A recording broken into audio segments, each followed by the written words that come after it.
Telugu flame YouTube channel ఇప్పుడే subscribe చేసుకోండి. G తెలుగులో ఇటీవలే ప్రారంభమై ప్రేక్షకులని ఎంతగానో ఆకట్టుకుంటున్న సీరియల్ ఉమ్మడి కుటుంబం. ఈ సీరియల్ ప్రస్తుతం మధ్యాహ్నం 12 గంటలకి జీ తెలుగులో టెలికాస్ట్ అవుతోంది. ఇక చాలా కాలం నుండి 12 గంటల 30 నిమిషాల స్లాట్ లో ఆకట్టుకుంటున్న సీరియల్ సీతారాముని కట్నం. సీతారాముని కట్నం సీరియల్ ప్రస్తుతం 12:30 స్లాట్ లో విశేషంగా ప్రేక్షకులని అలరిస్తోంది. అయితే నవంబర్ 25వ తారీఖు నుండి ఈ రెండు సీరియల్ టైమింగ్స్ లో మార్పులు చోటు చేసుకోనున్నాయి. ఇకపై సీతారాముని కట్నం సీరియల్ ఒక అరగంట ముందుగా టెలికాస్ట్ కాబోతోంది.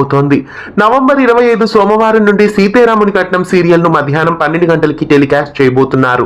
అలాగే 12 గంటలకి టెలికాస్ట్ అవుతున్న ఉమ్మడి కుటుంబం సీరియల్ ను మధ్యాహ్నం 12:30 గంటలకి టెలికాస్ట్ చేయబోతున్నారు. కొత్తగా స్టార్ట్ అయిన ఉమ్మడి కుటుంబం సీరియల్ రేటింగ్స్ ని పెంచడానికే సీతారాముని కట్నం సీరియల్ కి రేటింగ్ ఎక్కువ ఉంది కాబట్టి సీరియల్ ను 12 గంటల స్లాట్ లో వేయబోతున్నారు.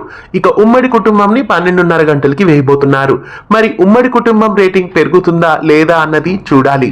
ఉమ్మడి కుటుంబం సీరియల్ 12:30కు, సీతారాముడి కట్నం సీరియల్ 12 గంటలకి రావడం మీకు ఎలా అనిపిస్తోంది కామెంట్స్ లో తెలియజేయండి. ఇలాంటి మరెన్నో ఆసక్తికరమైన అప్డేట్స్ మీ వరకు రావడానికి మన ఛానల్ ని సబ్స్క్రైబ్ చేసి గంట కొట్టేయండి. తెలుగు ఫ్లేమ్ యూట్యూబ్ ఛానల్ ఇప్పుడే సబ్స్క్రైబ్ చేసుకోండి.